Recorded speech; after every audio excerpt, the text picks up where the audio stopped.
here so we get the highest resolution. Welcome everyone. This is our special direct line run up to the election days today. Tonight, this candidate is Justin Wages, candidate for House of Delegates in Maryland District 3, which is Frederick County. How are you doing, Justin? I'm doing fine. Thanks for having me. You're knocking on a lot of doors. Yeah, it's been nonstop. How many shoes have you gone through? How many pairs of shoes have you gone through? Haven't gone through any yet, but my pedometer app says I'm doing about 18 to 20,000 steps a day, so I might be on the edge of going through a couple pairs. Yeah, that's great. Because I remember when I first ran in '94, Marty Madden, who was he was basically he was a delegate.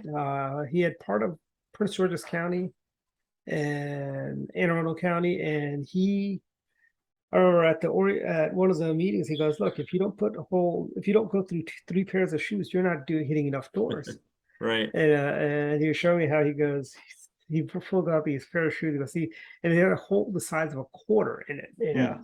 And that's what are you hearing on and he's talking about door knocking, and I agree. But I tell you, now in the technological age, I think back in his days, more people were more likely to open up the door and talk. Today it's more digital campaigns, get on their phones and so on. Like what I do for my race, as you know, I'm running for county council at large.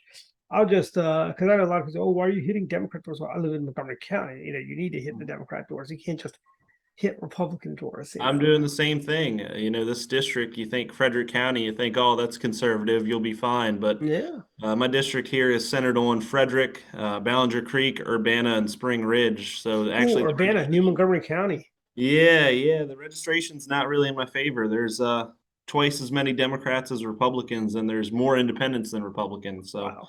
it's not the friendliest district. So I'm doing the same thing. You're hitting every single door, Republicans, independents, and then Democrats as well. I think I've probably gone through about 10,000 pieces of lit so far. Yeah, same here probably. And we've been hitting, I just tell people, look, we can create walkbooks, but just hit every door in the precinct pretty much, because we're going to need their votes, frankly. Absolutely. I think the only time I don't touch a door is if they have 10 Democrat signs. If they have everybody up and down the ballot, I'm like, well, I'll save their time and mine. Exactly. Although what I like is old trick is when Democrats come knocking at your door, you invite them in and engage to prevent them from getting to the next door. Right. So what's the response you're getting out on the campaign trail? What are the big issues you're hearing? Is it probably the same as what I'm hearing? Is crime, inflation, education? Those two things. Yeah, the economy and the crime. Those are the two biggest issues I see. And when I ask that question, what are the things that you're most concerned about? It seems like every single time those two come up. There might be other ones sprinkled in. Education's one. A couple of the independent and Democrat doors I hit, they talk about climate or this or that, but far and away it's crime and the economy. Yeah, because I know for a lot of people, I think Thanksgiving's right around the corner. People are worried about, how much is their Thanksgiving dinner going to cost? And these are real issues for real Americans. I know a lot of Democrats make light, like you have Joe Biden scarfing down his very expensive ice cream in Oregon, saying the economy's doing great. Yeah, well, this time of year too, you've got people that are filling up their fuel oil, for heating their house in the winter. That's astronomical. The price of gasoline, just normal gasoline for your car, is going back up. It's on the upswing. It's been rising consistently for about 3 weeks here now. Here in Frederick, it had hovered around 339 for about a month, but it's back up to 360, 370. That's pretty cheap compared to Montgomery County. It's like around $4. Yeah, a lot of places it's 4+. I go to the Wawas in Prince George's County when I go down to Goddard to fill up, because there I can fill up for about 334. And 2 years ago, you could fill up for about $2 and some change. Oh yeah, I remember. I'm a younger guy, so I don't remember when gas prices were, just $1 or so, regardless. But I do remember, January 2020. I was working for Geico, and I went to fill up the company car, and it was $1.99, and I was like, oh well, look at that. That's when you have energy independence and Republican leadership that we don't have right now. Yeah. I mean, even in the mid 90s, you could still fill up for about 70 to, you can fill up for about, I want to say 1998, I was doing a campaign in upstate New York. I was running Randall Terry's campaign for Congress in 98. And in 98, I was able to fill up in New York for about $1.05 a gallon. And New York has a horrendous gas tax like Maryland. But the gas prices in Maryland for gas were right around between 89 and 98 cents, depending where you got the gas. And there was a Citgo station, I remember, on Route 15 that I would always fill up at on my way up to Binghamton because I could fill up there for 74 cents a gallon. Those days are long gone for sure. Yeah, it's a gas station near the Shamrocks, the Shamrock Diner, which is another victim of the COVID policies. Yeah. I actually dined at the Shamrock their last day, their final day before they closed up. It was a great place, and it's one it's been there one that's forever. missed by Frederick residents. Yeah, it was there over 50 years. I think it's 50, 60 years, and just another unfortunate victim of a terrible economy. And we're just trying to bounce back, and the way we're going to bounce back is to elect Republicans at all levels who understand economics, who understand that it's not good, sound economic policy to pay for everybody's student debt. I mean, remember when Democrats used to say it's the economy, stupid? I mean, the Democrats' big three issues are abortion, climate change, and CRT are their biggest issues. Right. I mean, if that's what I mean, people feel, I mean, you can hide from, say, you can play with stuff and hide from some of the like they can say, well, education really it's not that, they can hide from it sort of, but there is no hiding from inflation in the economy. I mean, now I think the average mortgage rate is 7%. I mean, for a young person like you, if you had to go out and buy a house now, well, absolutely. It's not even the interest rate. It's just the pricing of housing is through the roof. I mean, in my area, I'm kind of outside of the city of Frederick, kind of towards the Lake Linganore area. And, some houses around where I live now came on the market. And I said, well, let me just look. Let me check out the listing and see what they want. And, we're talking 1,500 square foot house, 1,200 square foot house. And they want over $400,000 for it. It's it's the interest rates are going up. The price. You don't even want to know what they charge in Montgomery County for a 1,500 to 1,600 square foot rancher. The 3-bedroom, nothing to write home about. They're almost 800,000. Yeah, and it seems like we're getting there. Like Mike Huff says, keep Frederick County from becoming Montgomery County North. Amen. You don't want to become Montgomery County, frankly. You really don't. As someone who's born and raised in Montgomery County, there was a time when Montgomery County was not crazy like it is today. Yeah. I mean, we actually had some Democrats that you could actually respect. Like we had a Democrat county executive, Sid Kramer, back in the 80s, who was pro-business, wanted to do private-public partnerships to develop areas like downtown Silver Spring. He was primaried by this really, really radically enviro guy named Neil Potter, and beat him in a primary. And Neil Potter's idea was we should beautify and plant more trees instead of making things more congested. And as a result, there's areas of the county that stayed depressed, one being downtown Rockville, where they had this monstrosity. Right. Well, real quick, I don't know if how much attention you paid to the General Assembly last year, but it was brought up planting more trees will reduce crime. Yeah, so the Democrat candidate for comptrollers, she says they prevent crimes, I guess I just need to plant some more trees, That's the key. But going back to that about the rising prices, everything's going up from housing to food costs to fuel. One of my biggest things that I'm campaigning on is affordability, especially for our residents, who may be on a fixed income like Social Security. Property taxes are rising, fuel tax. Well, the fuel tax did rise. Fuel prices are rising. Food, this and that. It's pushing our retired population out of their home. And to me, that's immoral. I mean, the property taxes are rising with the assessments. Everything else is going up, like I told you, and they just got a cost of living adjustment, I believe. But I mean, you're talking about a couple $100 when costs are going up by a couple thousand. It's And It's inflation increasingly is difficult. Yep. still at a 40-year high of 8.2%. This might be the highest in your lifetime. I mean, I remember when I was probably about 9 years old in the days of the early days of Ronald Reagan and Right. Yeah, in the 80s. in Right. the twilight of the Jimmy Carter Mhm. presidency. Well, see, our current president, I think, has given Jimmy a run for his money for title of the worst. I know he already is the worst, and I think it's like it's I mean, and he's doing the same thing Jimmy Carter is doing. If you remember, I don't know if they teach this in history, but Jimmy Carter talked about human rights and all this, and right. And look, the Shah of Iran was our ally. I'm a big believer in standing by our allies. But when he did a public thing about talking about how the Shah is this great defender of democracy in Iran, that's what kind of set off that revolution amongst the mullahs and so on, which led to the hostage crisis. Mhm. And what is Joe Biden doing? Joe Biden is staying silent while you have the protests going on, just like his boss did. Right, but isn't this administration so predicated on, women's rights and this and Mhm. that? But, the issues we're having over in the Middle East with these protests are, women that are, trying to step up because they feel disrespected by the regime. And, nothing said about that. But hey, back here you can defeat a woman when you're a man at a college sport and no one even bats an eye anymore. And it's kind of sad. It is. It is.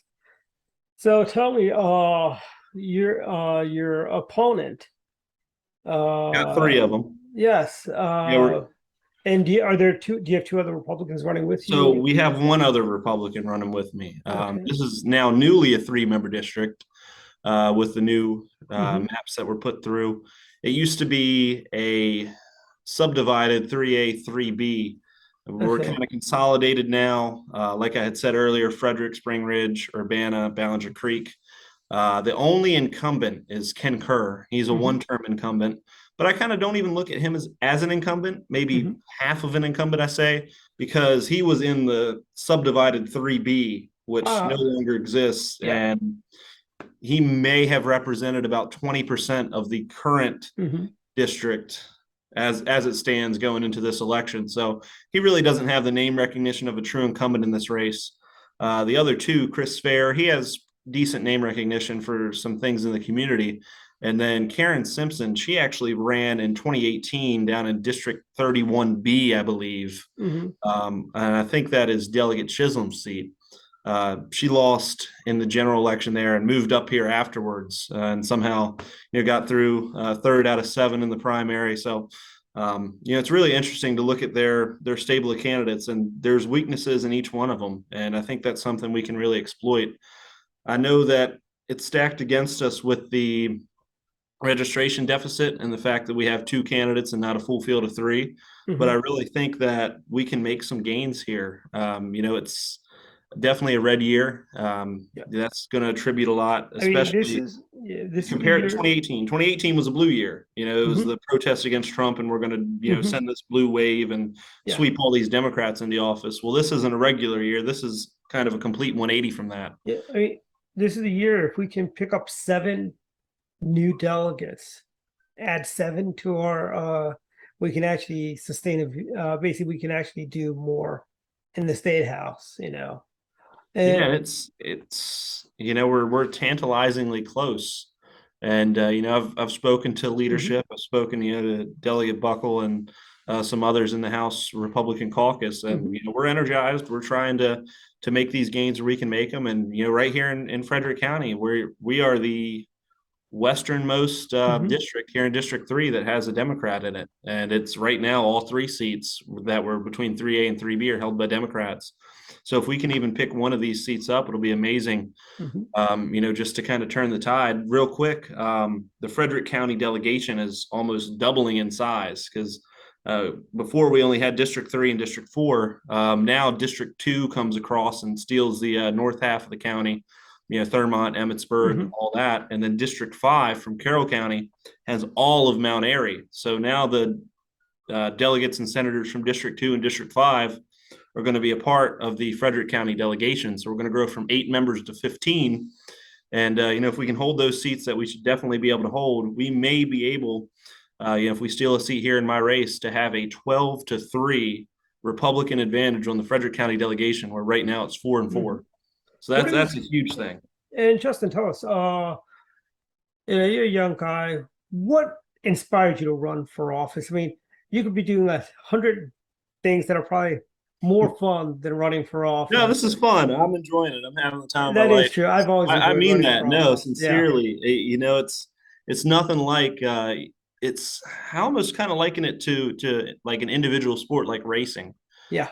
You're going out there and you're promoting yourself and you're doing it for yourself, and it's got your name attached to it. You're not one of 53 like you're on an NFL team. It's it's you and your machine. It's myself and my campaign, and I'm having a go of it. But really, what got me into it, sit down, watching politics. I was really interested in national politics, like a lot of people seem to be. Yep. But once COVID came around, all the edicts were being handed down from the state and local levels. So I really started paying more attention to the processes, down in Annapolis, the day-to-day work of the Maryland General Assembly.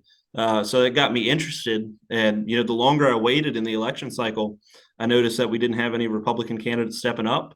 And I told myself, well, if I can't vote for somebody who has my values, I've got to be that person for someone else. We've got over 130,000 people in our district.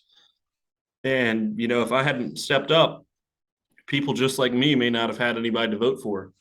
So, I kind of took that to myself and, said, I'm going to be this guy that people can place their trust in, put their vote in for. And being a young guy, I want to be out there and get after it every single day. I want to be available. I want to be responsive, committed. We haven't had too responsive of, delegation in District 3 lately. So, or your congressional representative, he does it. Yeah, he stays home. He doesn't. Your congressman.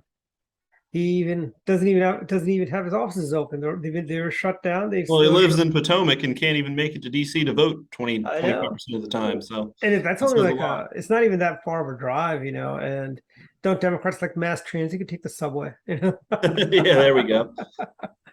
I don't think David, I'm not going to put any words in anybody's mouth, but I don't think David Trone's too keen on taking the subway. So I don't think you could find a metro station. That'd be fun. That'd be fun.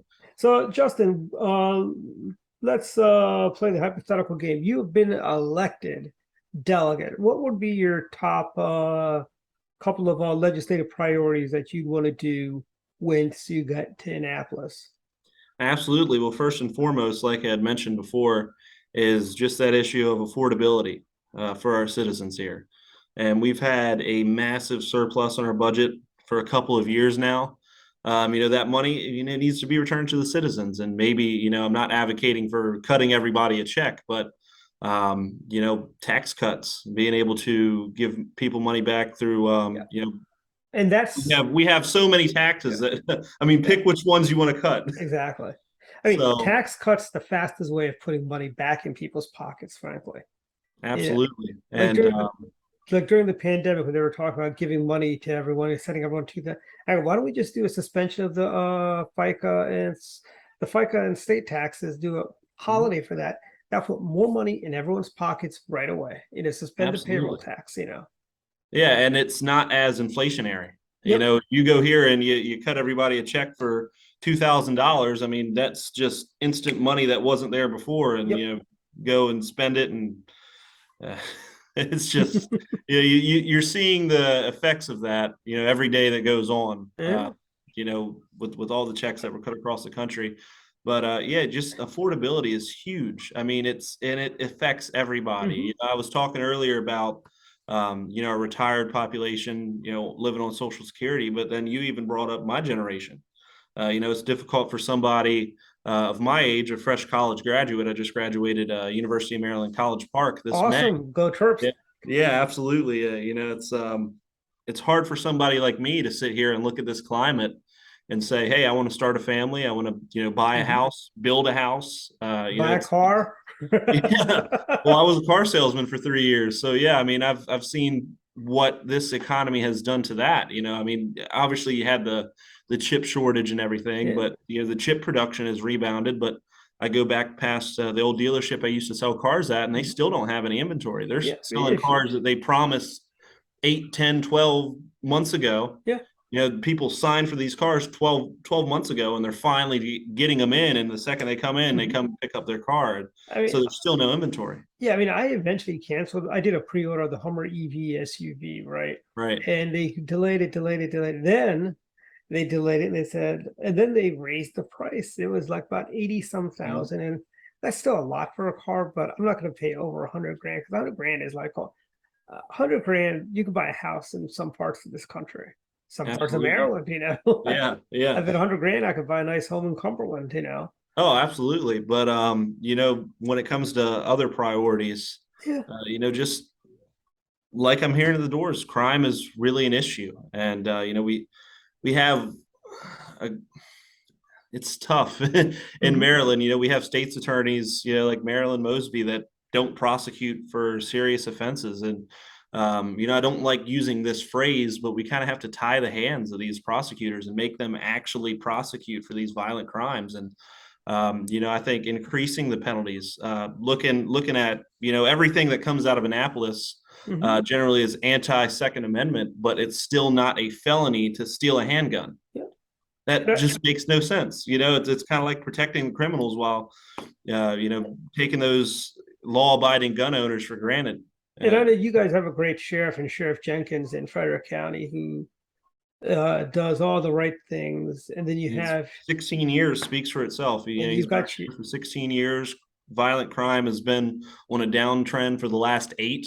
Yeah. Where it's going up everywhere else around the state. I mean, you look 20 miles to, not even 20 miles, probably 10 to 15 miles to our southwest, Loudoun County. Yeah. Increasing spike in crime. You look Montgomery to the County, Montgomery County, PG County. You look to our east. You get out to Baltimore County. I mean, all around us, it seems that violent crime is surging. But here in Frederick, we've got 8 years of a decline. So that's not a coincidence. And I think one of the benefits, I think, is of having him, and basically, I mean, I know your county executive has been really horrible. And also the lady that's running for county executive has been. Well, we've got an issue there.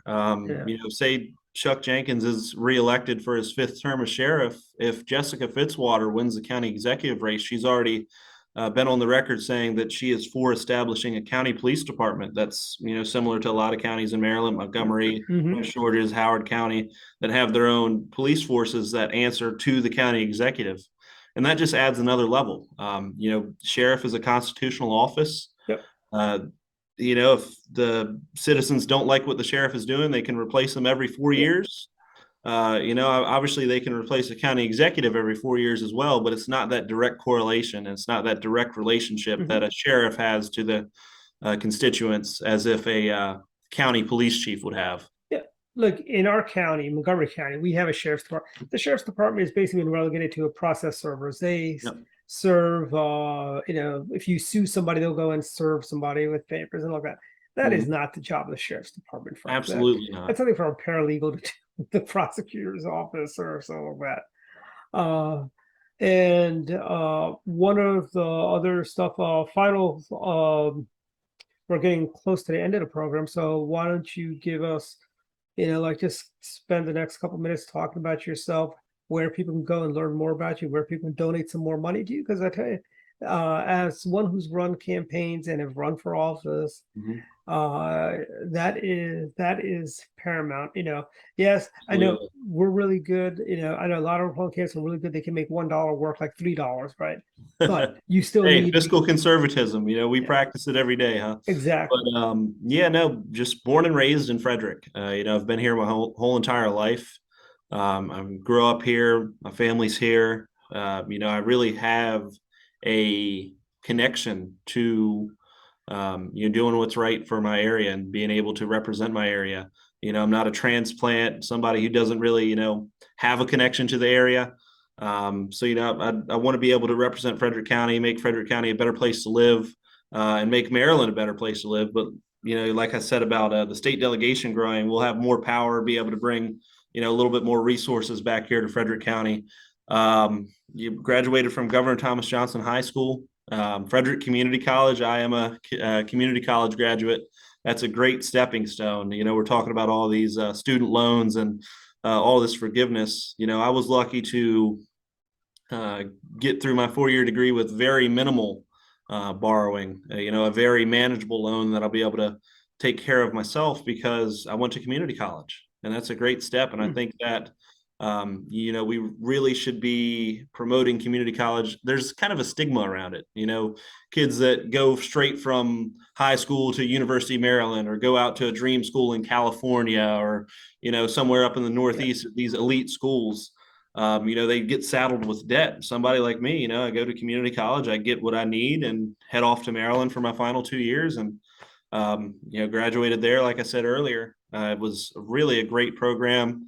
It saved me a lot of money. And it was manageable. It was really, really well done. I'm glad you brought that up because the state of Texas, when Governor Perry was governor, he told the University of Texas to come up with a $10,000 4-year degree. And something? They did that. You know how they did that? They got rid of all I'll call that nonsensical classes like women's studies. Right. The stuff that doesn't go to your degree. Yeah. Exactly. They cut that out and they came up with, would you, as delegate wages, would you drop a bill in that the University of Maryland systems come up with a way to come up with a $10,000 4-year degree? Absolutely. And, I feel like we can leverage our community colleges for that. We almost kind of have the systems in place.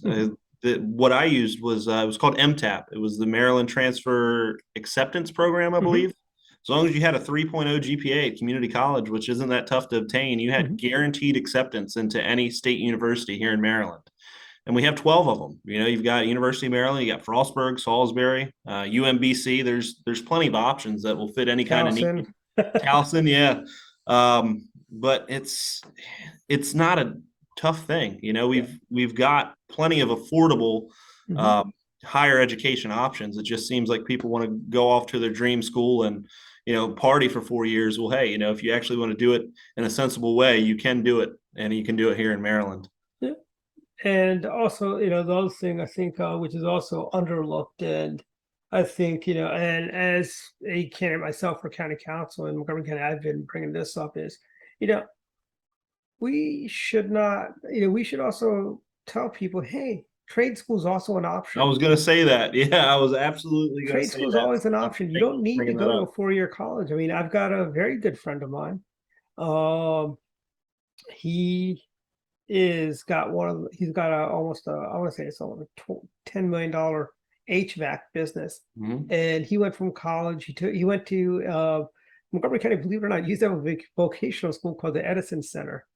And we have it in Frederick, Career Technology Center through Frederick County Public Schools. You can do auto body, HVAC, welding, anything else. I mean, they've got even stuff with IT now. Yeah. In our CTC and our VOTEC schools. And that's another thing. That's another thing about IT. You don't need it. And I work with a lot of people. You don't need a 4-year degree to do some of the stuff that for IT. Let me tell you. There's people that do, like, cloud computing is there's nobody that's going to have, I see, and I think I laugh when I see these ones. I will every now and then take a look at the one ads just to kind of see what other people are saying and have, like I saw this one ad, they want somebody that's got they said we want 10 years plus of AWS service. I don't think AWS has been around for 10 years for you to ask for 10-year services. I'm like, wow, can't believe you guys do. I mean, we've got great people that have zero college or even just went to a junior college, and then they worked out so well they decided they didn't want to go the last 2 years, and just stay on and do the right thing. And there's a lot of opportunities, but in education, and there is a lot of room for education reform in the state of Maryland in general.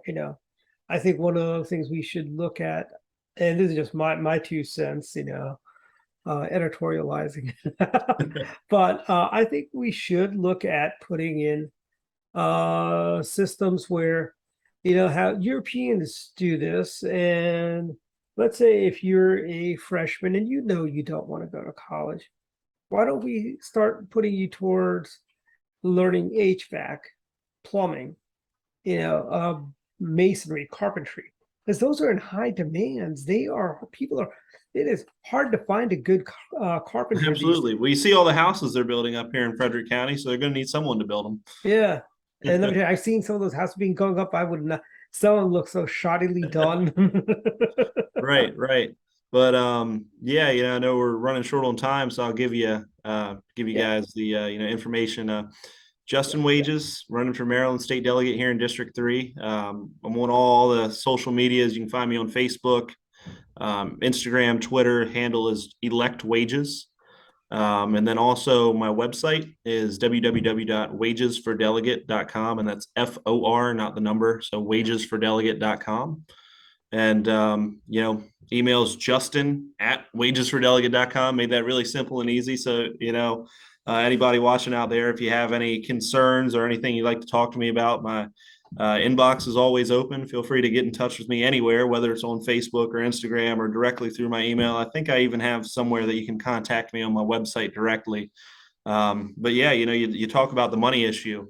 A lot of my opponents are funded by a lot of different entities. You've got all of the Democratic leaning PACs. You've got Sierra Club, everything else aligned with that, the Rise Coalition, just all these Democrat leaning PACs. I think you even have a Western Maryland Democratic PAC that donated, money to all of my opponents. We don't really have a lot of that infrastructure in the Republican Party. So, a lot of these candidates on the Democratic side are racking up the money, 10, 20, 30, $40,000. So they have the money to go out, send mailers, send text messages, do online advertising, everything, this and that. We're running on a lean budget. We've raised about $13,000 to date. Which for a first-time candidate, I mean, that's not terrible. That I'm is very very good humble. for a first time candidate. I know there's candidates, that wish they could get to $13,000. Right. So, nothing bad about it. I'm definitely humble, but if we can just raise a little bit more, it'll, help us in this final push. There's 16 days as of recording left until the election. Early voting starts later this week. Thursday, yeah. Yep. I'm going to be out there. I'm going to try to find that healthy balance between continuing to door knock while also being available to talk to people at early voting. That should be fun. But we're going to keep on attacking these last 16 days. I've been campaigning for 14 months. So, these last 16 days, we're going to give it all we've got. And, a little bit of money will help us take that a little bit further. So I'd really appreciate anybody watching. Even if you got $5 or $10, that'll make a difference. And you can find my donation links on my website. Yeah, $5 pays for 1 yard sign. Yeah, well, pays for about a yard sign and a half. I'm looking into peer-to-peer texting. That's about 10 cents a contact. So, $5 get me 50 contacts. It's helped me reach 50 more people that I otherwise wouldn't have been able to reach. Exactly. So, great. And, just to say, those in Montgomery County, support Justin. Frederick County. No, I'm talking about people who are watching from Montgomery County. Oh, no worries. They should definitely send you some funds, because you know what happened, and, send Justin $20. That's only 2 days. That's 2 or 3 days at Starbucks. Skip Starbucks for a week and send Justin $20. Well, I appreciate that. And yeah, you do bring up a good point too. You've got these congressional campaigns. A lot of these monies in these congressional campaigns comes in from out of state. So, if you got, a delegate candidate like myself that, you really want to help and see flip a seat here. It doesn't matter if you live in Oakland or Ocean City. It's one more seat that we can fight for to try to turn the tide in Annapolis. So that's definitely greatly appreciated.